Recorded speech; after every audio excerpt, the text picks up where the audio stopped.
This is the Nancy Stevens Lifestyle Show here on the New Horizon Radio. In association with Haversley, experts in the sale of lettings, estate agency and block management businesses. If you're thinking of selling now or in the next 5 years, get in touch. They're a friendly bunch at haversleygroup.com. Hello and welcome to the Nancy Stevens Lifestyle Show here on the New Horizon, your weekly dose of fashion, beauty, books, theatre and a little bit of sparkle in between. I'm Nancy Stevens and today we've got a packed lineup for you. We're talking the big screen farewell to Downton Abbey, the grand finale, boo-hoo, getting chills at the theatre was 222, a ghost story, and of course diving into all the sequence and sparkle of the Strictly launch. And also I'll be sharing my thoughts on Holly Smale's I Know How This Ends. And in fashion we're asking, what sort of a dresser are you? Plus, I'm joined by a fabulous guest, Donna Bond from the MK Indie Book Fair. So settle in. This is going to be a good one. And a little bit of fashion now, actually.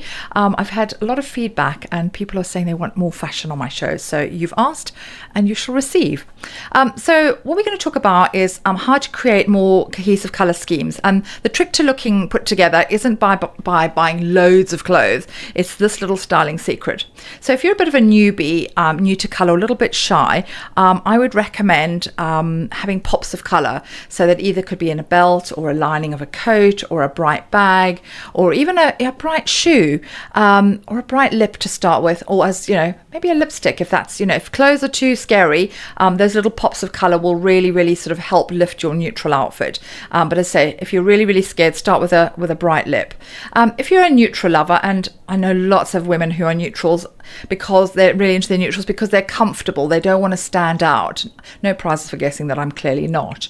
A neutral lover prefers sort of understated chic, kind of the layering with beige, camel, cream, grey or navy for depth, but you can add sort of subtle contrast with accessories or textures like suede, cashmere or wool. So just switch it up a bit, otherwise it can get very boring if you're just kind of wearing all the same textures of neutrals. It just looks very flat. So as I say, switch it up with texture.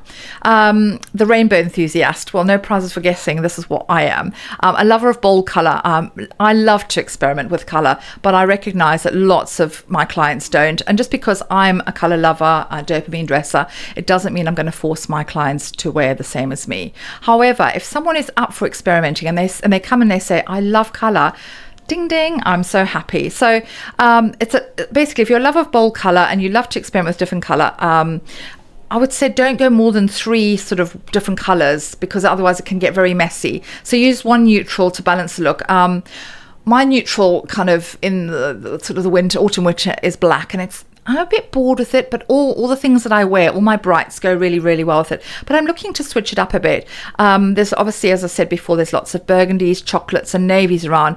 I'm not a fan of any of those colours, if I'm honest. So I think probably what I will do is probably maybe buy a pair of tan boots and maybe go down the chocolate route. And then I can sort of build up my wardrobe like that, because I say I'm a little bit bored with black. And obviously wearing black near your face is really tricky if you're as fair as I am. And then finally, if you're sort of the tonal maestro, that's someone who loves wearing lots of different tones.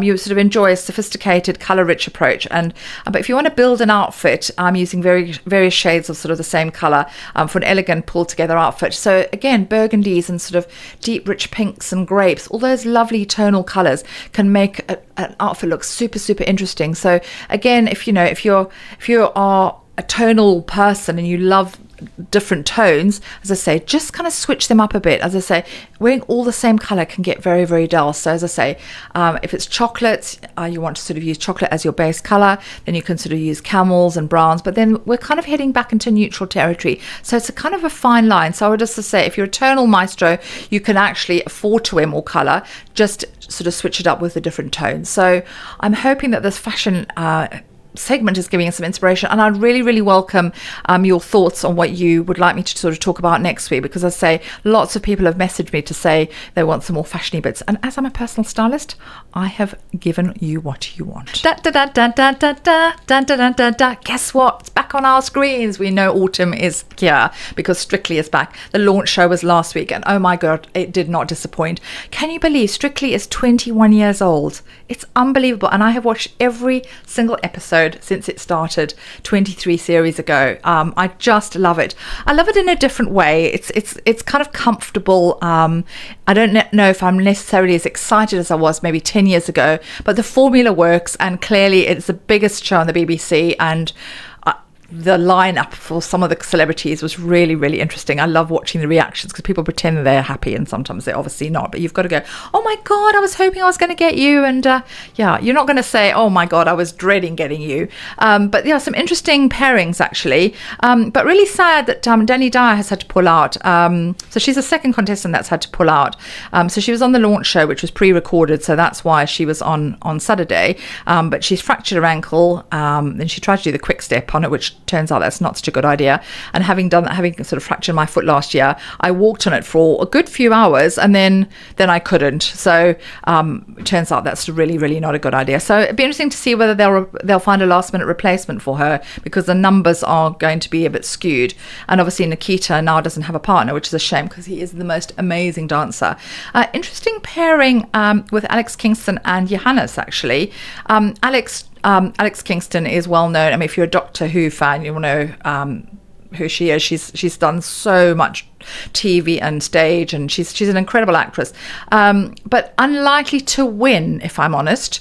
But she could prove me wrong. But she's paired with Johannes, who's never won, and Johannes is going to be. I personally think that this will be Johannes's last year on Strictly.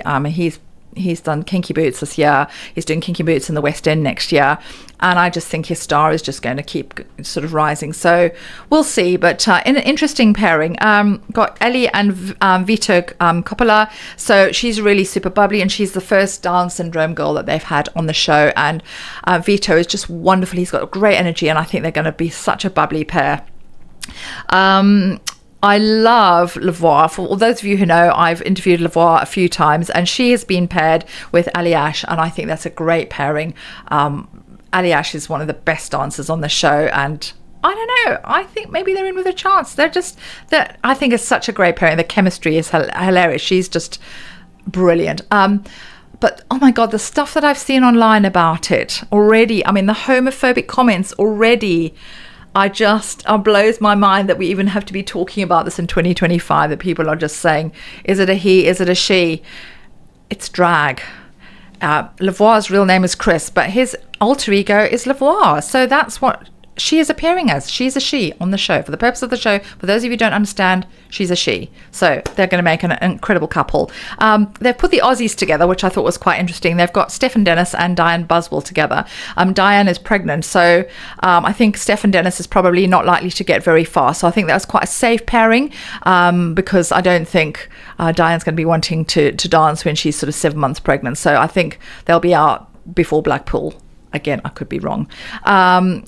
I'm not a fan of Thomas Skinner, as I've said. He's paired with Amy Dowden, which is a real shame, actually, because Amy had to pull out last year because she's had cancer and she's had a really, really tough time, and she's a fabulous dancer, and he stands literally no chance of winning. So I really hope that I don't know what I'm hoping for. I just hope that he behaves himself, because he's really full on and not necessarily in a good way. But I tell you who I'm quite surprised about is Vicky Patterson. She is hilarious, and she's paired with Kai, actually, and what a great pairing that is. So I'm looking forward to finding out, watching her moves, and just the banter, some of the stuff she comes out with. She's great. So it was a great launch show. I did think there was a little bit too much chat and preamble and the sort of the blurb beforehand, and I would have preferred more dancing and feedback from other people as being, yes, we would have liked more dancing. But the launch dance was great. All 4 judges are back again, and it's going to be absolutely fabulous. Downton's swan song, lush, nostalgic, and yes, you will cry. Downton Abbey, the grand finale, did not disappoint. It really, really didn't disappoint. Screenplay by Julian Fellowes. Now, I'm going to go completely off topic here, but it's not completely off topic, but I'm talking about my brief encounter with Lord Julian Fellowes this time last year. So, funny story. Well, it wasn't so funny at the time, but it is funny looking back now. So, last year when I was on holiday in Greece, I had the misfortune of breaking my foot day 6 of the holiday, which is never a great way to start your holiday, especially as it was a 14-day holiday, and all sort of amongst the fact that my relationship was breaking down on holiday. So not the most memorable holiday I've ever had. However, at Mykonos airport, when I'm sitting in my wheelchair, and I've been very well looked after actually by the airport staff. They're amazing. It's a different story at Heathrow, but anyway, we'll get to that in a second. So sitting in my wheelchair, and I spotted Lord Fellows, and I was like, oh my God, I can't believe it's him. I'm such a Downton fan. I've been watching Downton for the last 15 years. I've never missed an episode. I absolutely love it. And I recognised his wife first, Emma, sort of Lady Emma, and she's they're typical aristocracy, quite eccentric, just wearing the craziest clothes. And I was thinking, oh, would I go and speak to him? Anyway, we're sitting on the runway in our respective wheelchairs, because he's a ripe old age, and I think it's probably a sort of mobility thing, that he needed to be in a chair, not an illness thing or a broken limb like me. So one of those big hydraulic launch, whatever those hydraulic things came down, picked us up in our wheelchairs and took us up to the plane. So whilst we were in this hydraulic thing, I thought, well, I'm going to talk to him. And you know what? He was so lovely. And I said to him, Lord Fellows, I'm so pleased to meet you. And I did feel like a proper fangirl. And I was really trying not to be too sycophantic. And I just said, I'm the biggest fan of Downton. And, when is the film coming out? And he said, we've just wrapped this week, actually. And he said he was really excited about it. And it just so lovely. I just felt like a little bit of magic. And so we were in British Airways business class together, and this is the last time I'll ever be flying, but BA and British and business class for other reasons. But what a lovely man, and his wife Emma was just delightful, and it was just lovely to sort of talk to him about the film and how much joy it's brought him. He is the master storyteller, and that was my random story. Having said, and I mentioned how amazing the Greek authorities were at the airport with my care. Heathrow, an absolute debacle. Honestly, they couldn't find our luggage. We had to wait because there were about 4 or 5 of us in wheelchairs, and it took about an hour and a half to get out of the airport. Anyway, I digressed hugely. Talking about the concluding saga of Downton Abbey, set in 1930, the film follows the Crawley family and their staff, which are dealing with sort of societal change. The background, sort of the war, the war is imminent. But with financial uncertainty and personal scandal, because Lady Mary has got divorced.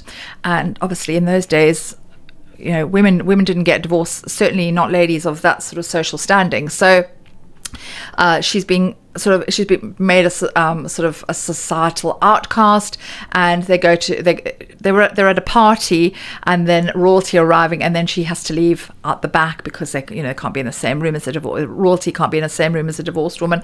How times have changed, unbelievable. But Highclere Castle, which is where it's filmed in all its glory, is just spectacular, and that is such a central piece of Downton, just this bricks and mortar. And I know it's so much more. It's about the characters and that we've grown to love and care about. But this building is just so spectacular. So the cinematography is lush. It's just exquisite. The costumes, as someone who loves fashion, we're coming away from the sort of flapper era, but we've still got the sort of the dropped waists and the sort of the tassels and the beautiful lush satins and the furs and the jewelry and the attention to detail. As a fashionista, oh my God, I was just absolutely blown away. I did feel it was really good because they sort of dealt with lots of the sort of main characters' storylines quite well. As I say, Lady Mary is going through a scandalous divorce, and so that's featured quite heavily. And then she's taking over from her father. She's going to take over Downton, which again in the 30s was just unheard of, that a woman was going to be running an estate. Anna's pregnancy. Anna is Lady Mary's maid, and she has decided that she wants to work throughout her pregnancy. Again, this was very forward thinking. In the 30s, women were not allowed to work during their confinement. What a stupid word, anyway, confinement. But the film sort of gave us a sense of how far the Crawleys have come from when we first started watching them. And what I loved was this overarching sort of tribute to Maggie Smith, Dame Maggie Smith, who died last year, who played Violet Crawley. it's deeply felt, but the film really honors her presence sort of beautifully through portraits, memories, and references and dialogue. And it was just, it was just lovely, very, very emotional. It felt a little bit overstuffed. It felt like there were sort of segments of it put together. So it did feel like the series was sort of put, the series was combined in the film, which obviously it was, but sometimes it felt a little bit sort of jumpy. But absolutely loved it. Lack of edge, but I mean, it's Downton. Nothing's too sort of deep and meaningful, but it's just beautiful. It delivers such a loving and elegant farewell. For devoted fans, it's warm and glossy, a satisfying send-off, and yes, you will need a delicately scented handkerchief. Where I am working with Waterstones and I'm reviewing I Know How This Ends by Holly Smale. Imagine seeing your future, the love, the heartbreak, and knowing you can't change it. Margot Wayward is reeling after the collapse of a 10-year relationship. She quits her job as a meteorologist, attempts to rebuild via disastrous dates, and tries to cope with betrayal. Then she starts having visions of her future with a man she hasn't met yet, glimpses of a life that seems predetermined, and then she realizes that she knows how it ends, which is really, really bizarre, actually. And though she sees joy, she also sees pain. She must decide, if you can't change the future, how do you live in the present? So she's living in this kind of gleeful self-destruct mode. She's been jilted basically by her fiance the night before her wedding, goes off with her best friend. I mean, you cannot imagine that level of pain. Following the implosion of a 10-year relationship, she's willfully derailing her successful career, joyfully taking down men on dating apps, and living in total chaos. I recognize myself in some of those behaviors, sadly, until one day when Margot has a vision of herself with a man she's never met before. She doesn't believe in fate, but when Margot meets single dad Henry, the vision comes true exactly as she'd foreseen it. As her future continues to reveal itself, one glimpse at a time, Margot realizes she knows exactly what's going to happen and when, and there's nothing she can do to change it. So Margot has to decide how to live, how to love again, and how to be herself, because if you can't change your destiny, how on earth do you live your present? It's just such an interesting concept, actually, and a really smart, bittersweet romance that sort of plays with fate versus free will. It's emotionally rich, really, really funny, and sort of deeply human. But I love Margot because she's sort of deeply flawed and, I say, very messy. Her life does feel very realistic. She's by no means the kind of perfect heroine at all. And it sort of, what I love about it, it sort of explores the sort of whole concept of free will, destiny, and heartbreak in an interesting way. And it does raise the questions: if you know what's coming, will you act differently, or are some things inevitable? But yeah, as I say, she's very messy. And her attempts at rebuilding her life, her frustrations and her small victories are sort of emotionally credible. You really, really resonate with this woman. She's fabulous. Hopelessly messed up and very human. And again, I've always said, and I will say it again and again and again, if I don't resonate with a character, I'm not going to care about the book, and I'm not going to be invested. And emotionally, I was very invested in this book. So yes, I think it's a wonderful book. I Know How This Ends by Holly Smale. It will really, really hit the sweet spot. It's worth reading. It's moving and very, very thought-provoking. Theatre. My theatre segment. 222, A Ghost Story. Ta-da. Forget Gaul. This place scares you with shadows, creaks, and what you don't see. It's written by Danny Robbins. 222 Ghost Story is a supernatural thriller that mixes ghostly suspense with very, very human relationships. The story follows Jenny, who becomes convinced that her new home is haunted after hearing sounds in the baby's room every night at 2:22 a.m. Her husband Sam, friends Lauren and Ben, and the dinner party situation become the lens through which belief, fear, memory, and skepticism are explored. So they're having a dinner party, and it's not going particularly well because Jenny is completely on edge. Nobody's taking her particularly seriously, and she's saying at 2:22 there's every night for the last 4 nights there's been these strange noises, and she's scared to death. Her husband Sam doesn't believe her, and her guests are less than feeling that her version of events is less than credible. But the show really, really builds suspense well. As a clock nears 2:22, small details, creaking doors, dim lights, and sounds in the darkness create discomfort and anticipation. The tension is steady, and it feels really sort of effective without being too kind of graphic.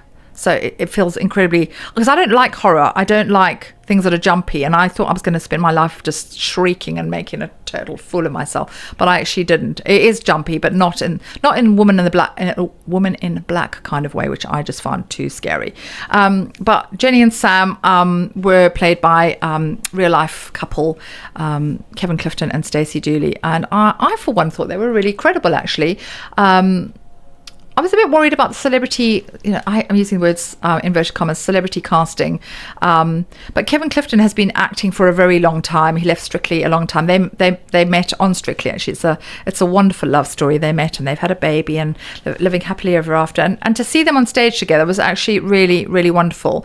Except they weren't feeling very charitable towards each other, because their relationship was imploding, because he's thinking that she's going mad, and she's saying, she's just had a baby, and she feels like he's not taking her seriously at all. And then they've got the guests who come along, who the Lauren, who's one of their long-standing friends, is in love with Sam, and it's all a bit sort of menage a trois, quite complicated actually, and that sort of doesn't pan out to sort of towards the end.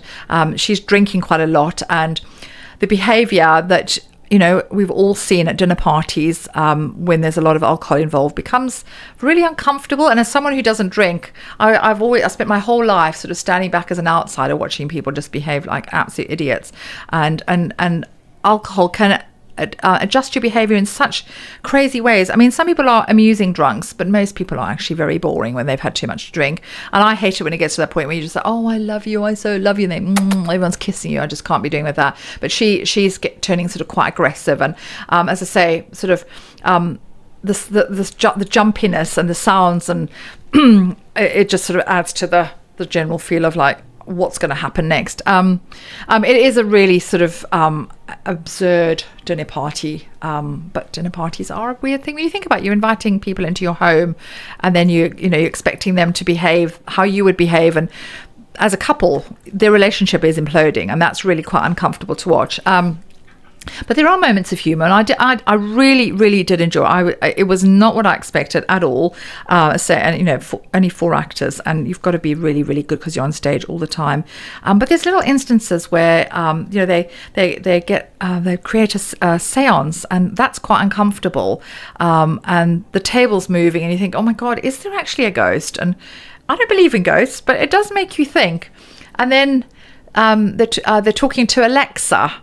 And Alexa doesn't respond to everybody. I'm not going to spoil it, because if you've not seen it, let's just say Alexa doesn't respond to everybody who's at the party.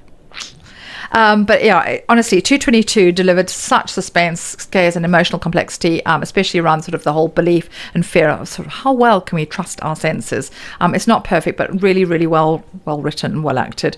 And it's a great pick if you enjoy your ghost stories with atmosphere rather than full on horror. And the ending is so unexpected. Do stay tuned. I have an amazing guest. I have Donna Bond, who's going to be talking about Milton Keynes Indie Fest, and that's not music, that's books. And thank you so much for listening thus far. I'm delighted to welcome my guest, Donna Bond, who is a writer, editor, and founder of The Slab Press, an indie publishing platform celebrating speculative fiction. Donna's bio is so long. Honestly, it would take a whole show to read. She's done so much. I'm so excited to talk to her. And we met last week at the Professor David Wilson's book launch at Waterstones, and she very kindly agreed to be a guest. And we're going to be also talking about MK Indie Book Fair, that's really, really exciting as well. But I'm going to welcome her first. Without further ado, welcome to my show, Donna. Hello. Very pleased to be here. Thank you, Nancy. Thank you. And I love the dress. I'm loving the homage to books. I mean, obviously, you're a mad book lover. Yeah. And Donna, for the purposes of radio, is wearing a dress that is literally head to toe in books. I love it. Yeah. It's books all over, and it has pockets. So there we go. A dress with pockets is what every girl needs, isn't it? And do you know what? As a stylist, I find almost every single appointment that I do with my customers is they like, has it got pockets? Mm-hmm. And it's that weird thing about that comfort. And women don't walk around with their hands in their pockets. We're not blokes. I don't actually put anything in my pockets, but it's just having them there is really nice, don't you think? It's just quite comforting. Well, somewhere to put a hairband if you're going to take it out and stuff like that. So yeah. But it's weird because even though I automatically, when I try something on, my hands will go in the pockets. When I have my stuff, my dresses and my clothes altered, because mostly I, like most women, I'm not a standard size, so I have to have everything altered. I have the pockets sewn in, so they line up nice and flat, which is, I know, it's a very strange thing to do. Anyway, tell me, so last week we met at Professor David Wilson's book launch at Waterstones, which was such an amazing event. Honestly, he's the most erudite speaker I think I've ever heard.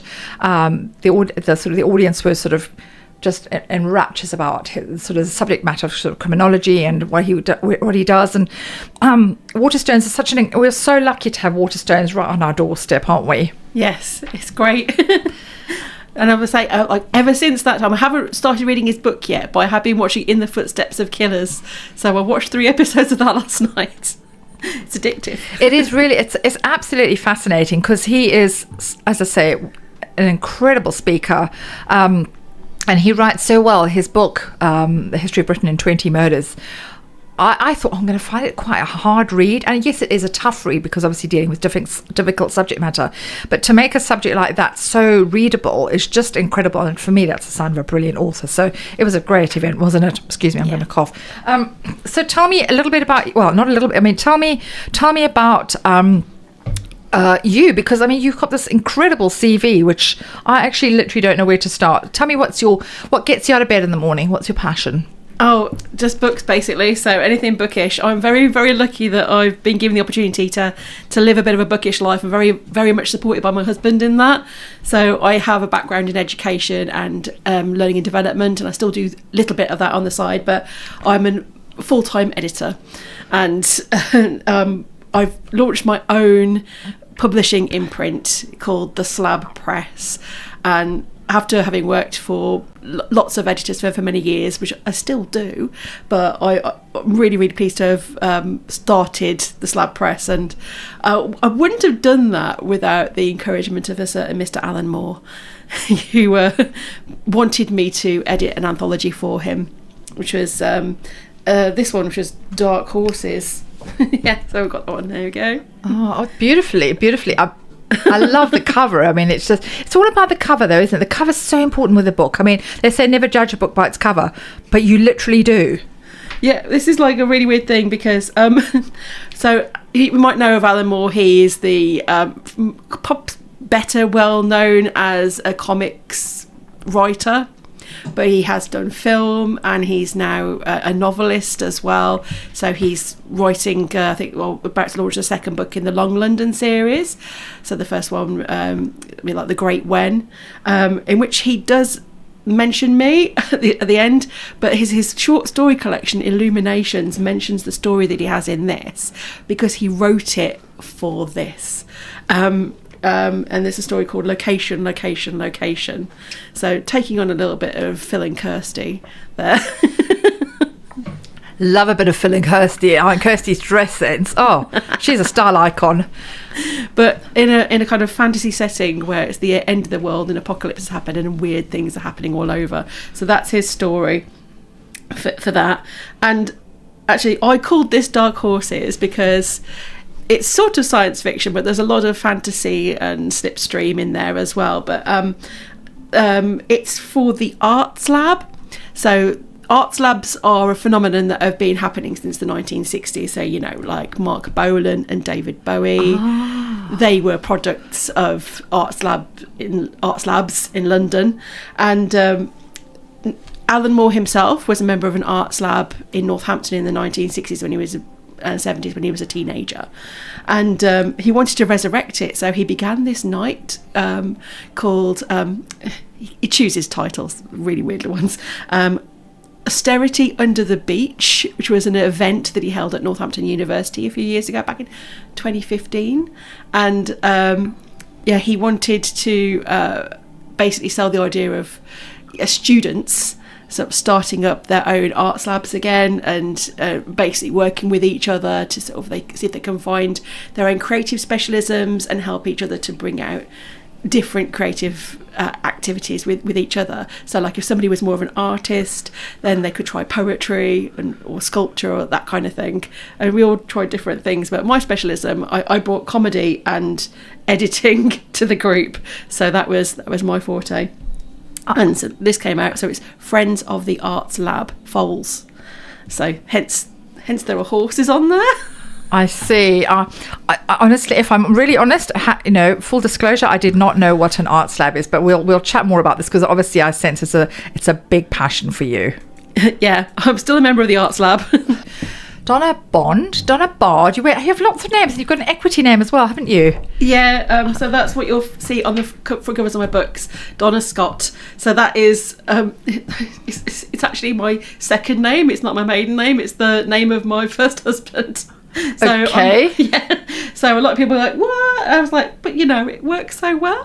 It's the better of the names, so I'm keeping it. The thing is, changing your name is such a difficult thing. I mean, I know when I got married, honestly, the hassle involved of change, and then people get to know you as I've been divorced longer than I've been married, but I just kept my married name, excuse me, because I wanted to have the same name as my boys, and I just couldn't be bothered to change it, and also because it irritated my ex-husband, so that gave me slight pleasure as well. So, but no, joking aside, professionally, I'm known as Nancy Stevens, and to go back to my maiden name would have been, again, more hassle. So if it works professionally, just stick with it, because it's a giant pain in the what's it.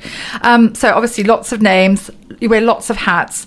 So I hadn't heard of Arts Lab before. So is it Arts Lab? So is this a lab where art? Exactly. Oh, yeah. okay. So the Arts Lab. So we do have arguments about how to pronounce it, how to spell it, but it's the slab came from that, because I thought, it's like that, but it's my own thing. So I thought, as I'm going to be working on speculative fiction, primarily, so some science fiction, I thought, what was the first ever science fiction novel? Arguably, that was Mary Shelley's Frankenstein. And there's a slab in that. Of course there is. I see where you're going with this. So this is nothing random. You've obviously put a lot of thought into this. Yeah, and people said to me, well, why is your symbol a bolt? And I was like, because that's like the bolt in the neck from popular fiction. Of course. Of versions of Frankenstein. So, yeah. Is that for most people too cerebral, though? Do you not find people like me, you having to explain to? Because I guess people in your world... Pardon?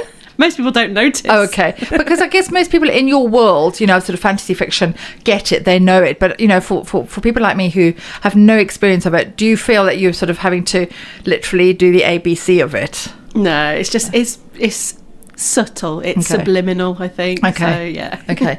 And so you've set up the slab press, which, that's going to make me smile every time I hear it. So you've got copies that you want to sort of show us? Yeah. So we've shown Dark Horses. Dark Horses with its strange horses. So my second anthology was Laughs in Space, or Laughs in Space if you're posh from round here. I don't know. Well, it depends whether you're northern or southern, really, doesn't it? Well, I'm from the Midlands, but I'm from the West Midlands originally, so we have flat vowels, so it's laughs for us. Laughs and Bath. And so the reason I thought I would do an anthology about humorous science fiction, and it's humorous, there's not belly laughs in here as such, it's because I've also been a comedian for many years and stand up, so I thought that's got to be fitting. It's very appropriate. And I do get some stories from some stand-up comedians, but most of these stories are humorous fiction by well-known science fiction writers, so people who specialise in short fiction as well. So that's why I have Larry Tudor and Ian Watson and Ida Keogh, who has won the BSFA awards for best short fiction and the BSFS awards as well, and a few other things. And so famous people who've yeah, and obviously for you, comedy is really important. I mean, female comedians, that's a tough one because they get a lot of stick, don't they? I think it's harder for women to crack the comedy circuit than it is men, isn't it?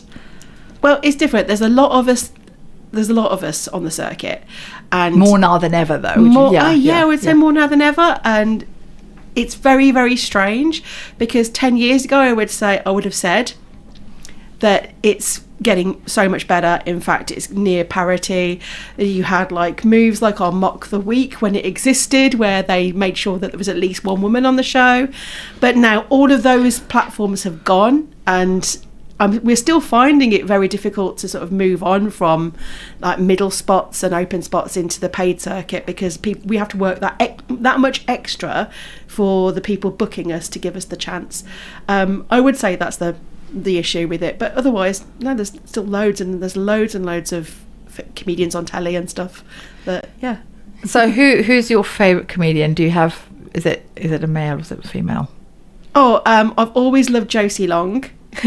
And of course Robin Ince wrote my forward. Yeah. I love the way he thinks. He's just so clever, though. Clever, yeah. Very clever. Very hard to pin down. I last saw him in Milton Keynes station, and I was trying to get to send him his copy of this book, and I was like, I must have been like, seemed like a mad woman, and I would put, Robin, give me your address, because he just keeps forgetting things. I guess that happens when you're a mad genius, though, doesn't it? Tell me about short stories and how important it is to sort of get them into the community. I'm a huge proponent of short fiction. So I also edit, not for my own press, but I edit a long-running anthology series. It's a reprint anthology series called Best of British Science Fiction. So I'm for the camera, for the people on the radio, I'm holding up 2022, which was published in 2023, and then won the British Science Fiction Award in 2024. So that's last year. Gosh, a long process, isn't it? Yes. Yeah, it can be. So I'm working on the next volume of this right now, and what we do with this is we celebrate short fiction and sort of like help boost and push some of those writers and some of the publishers, the original publishers that published these stories and took a chance on them in the first place, because it's a reaping knowledge. We only take published fiction for this one, but with all the anthologies I do, it's about short fiction and promoting that, and it's about my love of it. You can do so much, create a very quick world, and of course you can read them really quickly as well.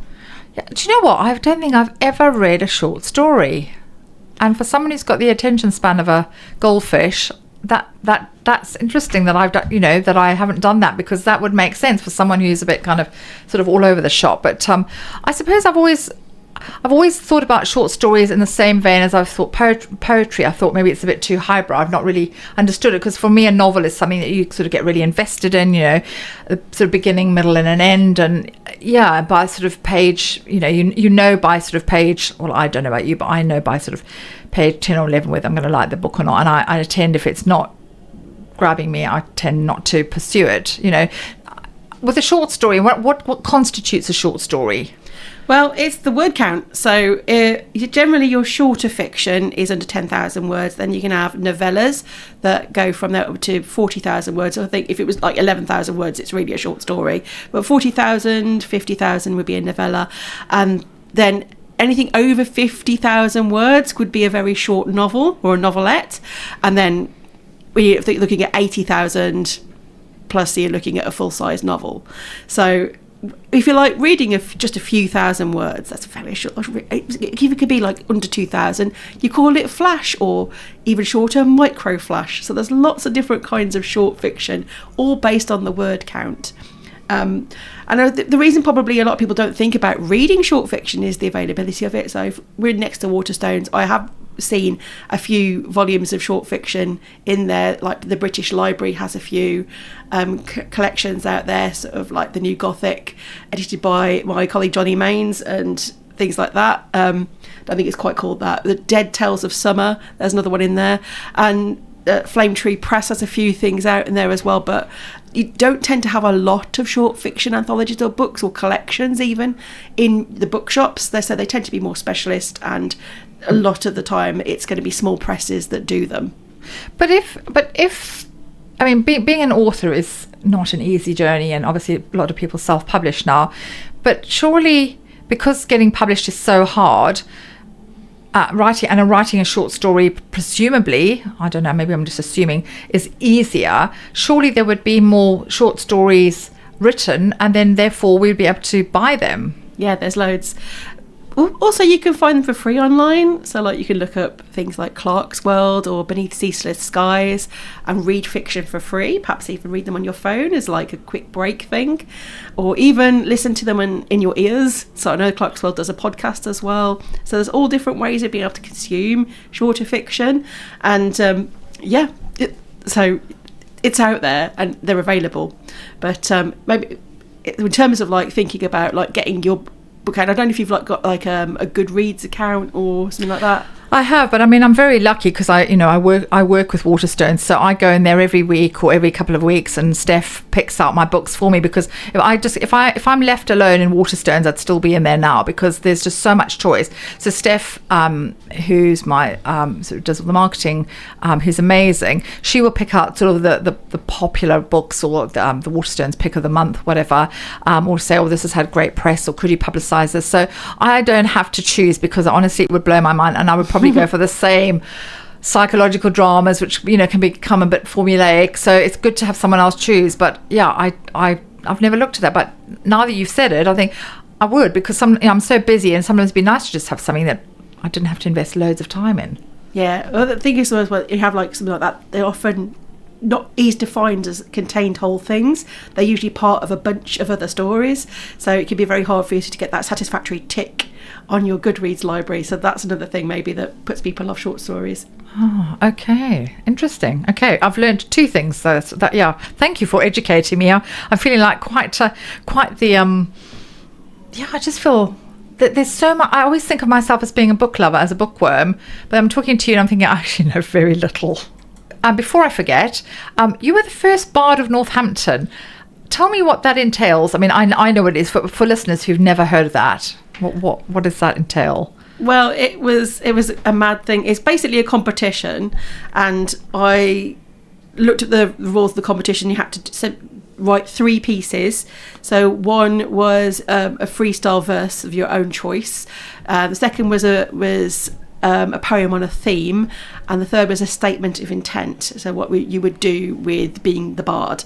And I just I wrote my poem on the theme the morning of the actual competition, and I just turned up. I didn't know I'd have to like tell them, present, hi, I'd like to take part in this competition. They went like, oh, can I take part? And they went, oh yeah, just carry on, just come along. So that was crazy.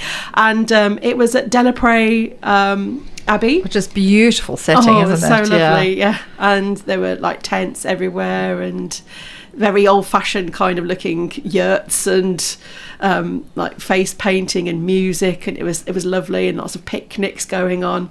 So it was a really, really nice, relaxed atmosphere.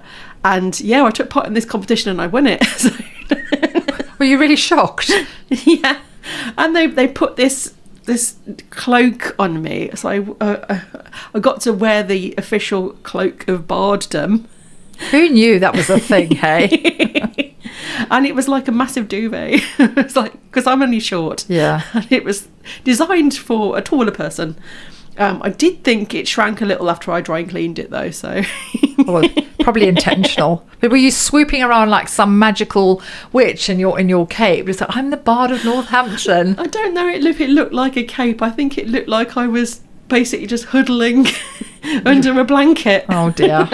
Maybe they need to stylise it a bit, make it look less like a duvet. Well, I don't know. It was designed with Northamptonshire colours, so it had all those colours on it. They were just very, very thoughtful. And there was a bardic chair, which was like a very unusually shaped wooden chair. A throne, I should say. It was a throne. Sounds I couldn't get grand. on it. I can just imagine, do they have a stool for you to get up, bless you? I did manage to get up in the future, but they had to have like a little step, yeah. That's so funny. And also tell me, obviously, as someone who's passionate about books and writing, is AI. This is something that I spoke to Carol Matthews, who is retired now, but she was a best-selling chick lit author of some 34 books, and all her books have now been, whatever the expression is, by AI. How do you feel about it? I mean, as someone who's passionate about writing and reading, that must make you sad. Yeah, it does. So I have joined the campaign by the Society of Authors to get something done about that. So, and taking part in their sort of like surveys.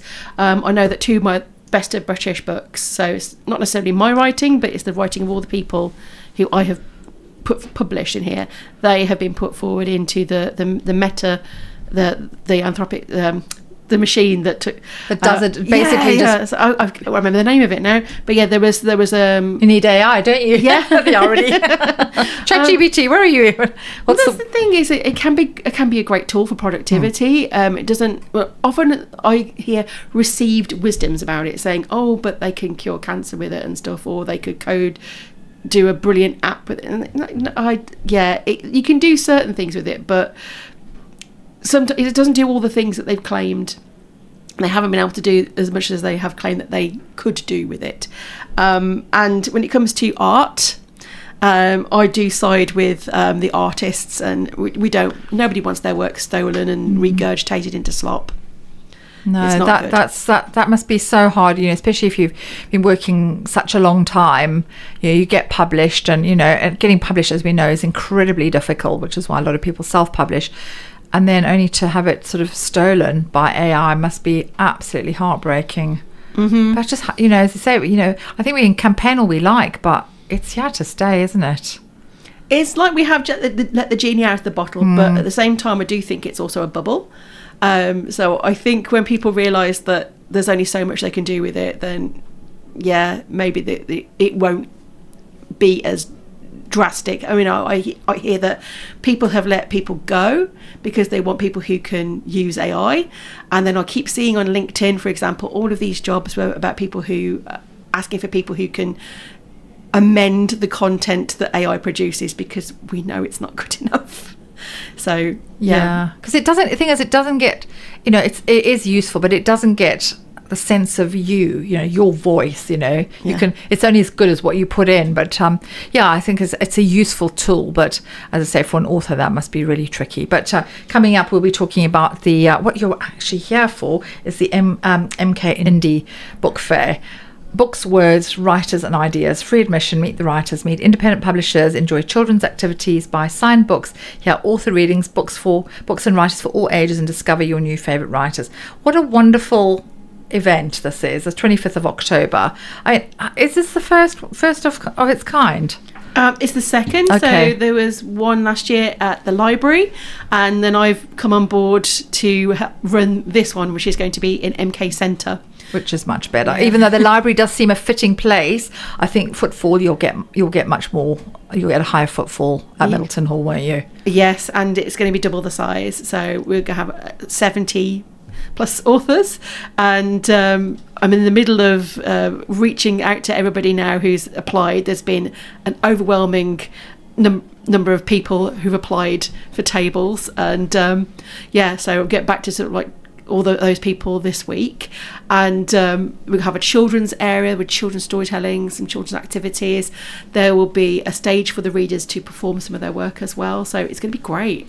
It's amazing because it's half term then, isn't it? Yeah, half term, spooky season, so I might have some spooky books on my table for people to read, so because everyone likes their cozy autumn reads, don't they? Absolutely. And in terms of sort of children reading now, I mean, how do we make our kids fall in love with reading again? Because I know as adults we've definitely seen a resurgence in reading over the last few years, because bookstores were closing by the dozen before COVID, and then obviously COVID happened, and then we all fell in love with reading because there wasn't a lot else to do. And it's wonderful to see bookstores, independent bookstores, and stores like Waterstones doing so well. But for our children, it obviously starts with the parents. It starts at home. And I remember when my kids were little, I've got boys, up until the age of 12 or 13, I used to sit down every night, and we had milk and stories, and I read to them, and it was such an integral part of their upbringing, and it was lovely for me because I've always loved reading. But it really saddens me that my boys don't read, and it wasn't for want of trying. And I know it's hard for boys. My eldest is dyslexic, so that was always a challenge for him. But I feel like as a parent, I did my best. So how do we make our kids fall in love with reading? Because it does start with the parents. If I tried my best and I still couldn't get my boys to read, where does, how do we help people who are even less interested in reading like me to get their kids to read? Because it's so important. I think taking them along to storytime events at your local library is probably a good thing. Did that. Being a good example of a reader. So if they see mum read, if they see dad read, that all helps. Yeah, no. Apart from that, I can't really say. Yeah. I mean, I write for adults, but I remember when I was a child, I got my first book, and it was my only book, and I took it to nursery, and then I remember the nursery teachers having to tell my mum off, saying, she can't just keep bringing this book. Oh, bless you. That's so cute. That's when I joined the library, because it was a way to stop me from hassling my nursery teachers. So was that like your comfort blanket, your little book, actually? Yeah, it was a book about a little boy and a girl going to a fun fair. That's what I remember. Amazing. And my first, I remember my first books were Ian Blyton and sort of Mallory Towers, and absolutely, the Magic Faraway Tree, and then sort of Aesop's Fables, and so many amazing books. And I wanted my kids desperately to love them. They just didn't. I do think it is a boy thing. I think boys probably read a lot less statistically than girls. And maybe as adults, sort of when they've got their own children, they'll want to sort of do what I did and have that sort of nighttime ritual. But for me, like you, growing up with books was, as a quite solitary child, it was everything to me. I lived in this little world of my books and sort of make believe. It's very special, isn't it? Yeah, I mean, I don't know about something might turn boys off books, but I've got loads of nephews and they've always loved books. So maybe it's just like, I don't know. Yeah. Maybe it's just. Yeah, they do or they don't. Yeah, I think when they have their own children, they will, because they still say, those bedtime stories were really, really important. Yeah, but this does sound incredible. So it's going to be an amazing event. I mean, it's wonderful that it's free as well. So there's kind of no excuse. What are you most excited about? I mean, it's just I get the sort of culmination of all the authors together and everyone sort of swapping ideas and exciting event, and it's such an exciting event. I'm really excited by the planning of it, I must say. Are you not stressed? No, I'm not stressed at all. It's just like maybe I should be, but it's just been a really fun thing to plan so far, and I'm really looking forward to seeing so many authors all in one place. I mean, I do a lot of conventions where we have renders rooms and stuff, but I don't think I've had quite so many tables as there are going to be here, apart from maybe at a world convention. Yeah. I'm going to a world convention the end of the month though, which is in Brighton. I'm going to be launching a book there, but hopefully I might have a few copies at my table on this one. Fantastic. Yeah. So how can we get hold of you and find out more about this on social media? Okay, so this one I would go to the midlitfest.org. Sorry. MK Lit. Hang on, MK. Glasses. I know. I just keep my glasses on. I just keep my glasses on all the time, because otherwise, yeah. Yeah, mklitfest.org. Whoa, good grief. Anything that I'm doing, I would go to donna-scott.co.uk, and all my socials can be found from there. So I'm on Blue Sky, I'm on Instagram, I'm on Facebook. So yeah. Isn't social media wonderful that you can spread the message of what you do for free? It's amazing. Thank you, Donna. It's been wonderful to chat to you. Thank you so much. I wish you the best of luck with the indie festival, and I will be. And I need to say book festival, because indie sounds like it's music, so I need to clarify. Otherwise, when you say indie, you think music, don't you? So it's books.